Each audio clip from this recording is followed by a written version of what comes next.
Why can't we keep our eyes open when we sneeze? The body's reflex explained. Ever try to keep your eyes open during a sneeze and just can't do it? That's because sneezing triggers an automatic reflex that makes your eyes close. When you sneeze, your body is expelling particles from your nose at high speed.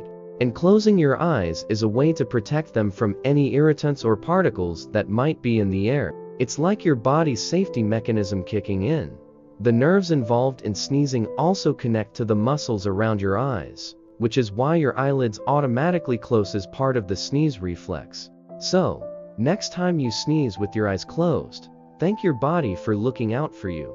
Want more fun facts about your body's reflexes? Hit subscribe for more.